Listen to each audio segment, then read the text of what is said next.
câmera desce lentamente por um corredor escuro. Apenas o som do vento cortando a madrugada. Uma porta range. A respiração fica pesada. O silêncio é interrompido por um disparo ensurdecedor. E então outro. E outro. 6 no total. O cheiro de pólvora invade o ar. No andar de cima, corpos permanecem imóveis, deitados de bruços em suas camas, como se jamais tivessem acordado.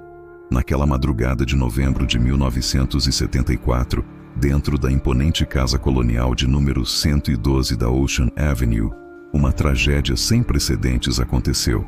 Ronald DeFeo Jr., com uma espingarda Marlin de alta potência em mãos, exterminou friamente seus pais e 4 irmãos enquanto dormiam. Mas aqui está o detalhe que desafia toda a lógica e assombra os investigadores até hoje. Nenhum vizinho ouviu os tiros, que soariam como canhões na calada da noite. As autópsias confirmaram que não havia sedativos nos corpos. Ou seja, nenhuma das vítimas foi dopada. E o mais bizarro, todos foram encontrados alinhados na mesma posição de bruços, como se algo invisível tivesse paralisado a família inteira antes do massacre. Essa cena sangrenta, envolta em um mistério inexplicável, é o ponto de partida da história que transformou Amityville em um dos endereços mais temidos do planeta.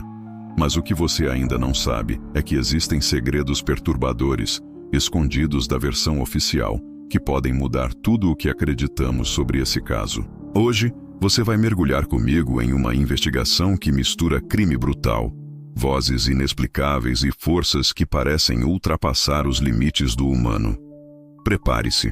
O que você vai ouvir a seguir pode assombrar seus pensamentos por muito tempo depois que o vídeo terminar. Amityville não é apenas uma casa mal assombrada.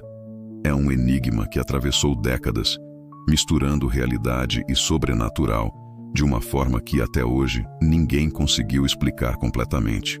Apenas 13 meses após o massacre, George e Kathy Lutz, junto com os 3 filhos dela, se mudaram para a casa, acreditando estar comprando o lar dos sonhos por uma pechincha. Em menos de 28 dias, eles fugiram apavorados no meio da noite, deixando para trás todas as suas posses, roupas, móveis e até comida na geladeira.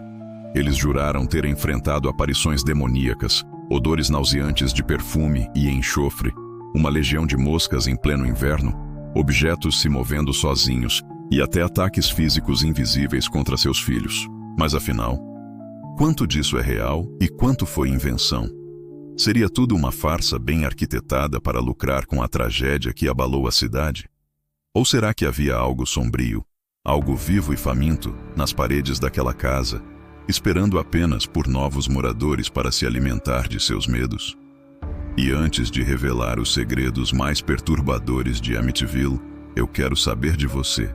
De que estado você está assistindo este vídeo agora? Escreve aí nos comentários para eu saber até onde essa investigação está chegando. E claro, não esqueça de se inscrever no canal e ativar o sininho, porque aqui a gente vai muito além do que os filmes de terror ousaram mostrar. O que você vai ver hoje pode mudar para sempre a maneira como você enxerga a casa de Amityville, e talvez até as paredes da sua própria casa. A casa de Amityville, localizada em 112 Ocean Avenue, ficou marcada para sempre pela tragédia de 1974. Ronald DeFeo Jr., o filho mais velho, confessou os crimes, mas sua história mudou dezenas de vezes. A versão mais famosa é a de que ele ouviu vozes sombrias que ecoavam pela casa, ordenando que ele matasse. As autoridades registraram o crime como um massacre familiar motivado por conflitos internos. Mas será que essa explicação simplista é suficiente? Vamos analisar os fatos. A arma usada foi uma espingarda de alta potência. O som de um único tiro seria suficiente para acordar a vizinhança inteira, quanto mais 6 disparos dentro de uma casa de madeira. Mesmo assim, os vizinhos só relataram ter ouvido o cachorro da família latindo. Dentro da casa, o mistério se aprofunda. Nenhuma vítima parecia ter acordado ou lutado. Estavam todos de bruços, em posições idênticas, como se tivessem sido hipnotizados ou paralisados por algo invisível antes de morrer. A polícia ficou perplexa. Como 6 pessoas, em quartos diferentes, não reagiram a uma sequência de tiros ensurdecedores. A teoria inicial de que DeFeo os drogou foi descartada pelos exames toxicológicos. Foi então que a ideia de uma força sobrenatural começou a ser sussurrada. O próprio advogado de defesa de DeFeo tentou usar a alegação de insanidade, dizendo que seu cliente era um fantoche de uma presença maligna na casa. E as coisas só pioraram quando George e Kathy Lutz decidiram se mudar para lá. Eles sabiam do massacre, mas o preço baixo era irrecusável. Para purificar o ambiente, chamaram um padre, o padre Mancuso, para abençoar o local. E foi aí que o inferno começou. Ao entrar em um dos quartos do andar de cima e borrifar água benta, o padre ouviu uma voz masculina e gutural gritar: "Saia daqui!" Ele também sentiu um tapa invisível e uma sensação de mal-estar tão intensa que fugiu da casa, alertando os Lutz para nunca usarem aquele quarto. Nos dias seguintes, a vida da família se desintegrou. George começou a acordar todas as noites, pontualmente às 3h15 da manhã, a hora estimada dos assassinatos dos DeFeo. Ele se tornava frio, irritado e obcecado em manter a casa aquecida, mesmo no inverno. Enormes enxames de moscas apareciam do nada, cobrindo as janelas. Gosma preta escorria das paredes e fechaduras. A filha mais nova, Missy, começou a falar com um amigo imaginário chamado Jody, uma criatura que ela descrevia como um porco com olhos vermelhos brilhantes, que aparecia do lado de fora da janela do seu quarto. O terror culminou em uma noite em que Kathy levitou sobre a cama e a família viu uma figura com capuz e olhos vermelhos os observando da escada. Alguns dizem que tudo isso foi uma farsa para ganhar dinheiro. Outros acreditam que os Lutz tocaram em algo real e antigo. Mas o que quase ninguém fala é que a raiz desse mal pode estar debaixo da própria casa. Investigações históricas apontam que o terreno onde a casa foi erguida era usado pela tribo indígena Shinnecock para abandonar os doentes e insanos, deixando-os para morrer. Uma terra de sofrimento, carregada de dor e energia negativa. E há ainda a lenda de John Ketchen, um praticante de magia negra que teria vivido na região após fugir dos julgamentos de bruxaria em Salem, no século XVII.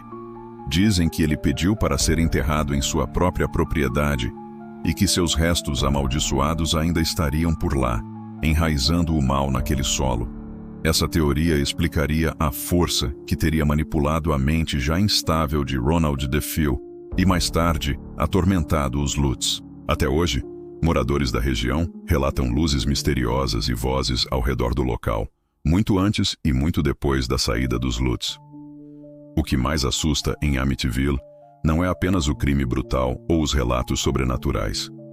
É a ausência de respostas definitivas que nos deixa no escuro. Nenhuma prova física, nenhuma fotografia clara confirma os fenômenos.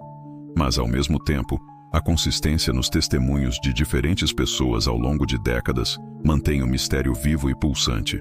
A casa já teve vários outros donos depois dos Lutz. Alguns não relataram nada, outros saíram às pressas, recusando-se a falar sobre o que viram lá dentro. O legado de Amityville é uma ferida aberta na cultura popular, um lembrete de que talvez existam lugares que são simplesmente maus. Lugares onde a tragédia se impregna nas paredes e se recusa a ir embora. E agora eu quero saber de você. Qual a sua teoria sobre a casa de Amityville? Foi um crime de loucura pura, amplificado pela imaginação das pessoas? Ou existe algo maligno que ainda respira e espera dentro daquele lugar? Deixa nos comentários a sua opinião, curta o vídeo e compartilhe com alguém que adora histórias assustadoras. E claro, inscreva-se no canal para mergulhar comigo em mais mistérios sombrios que o mundo prefere esconder. Até a próxima. Se você tiver coragem de voltar.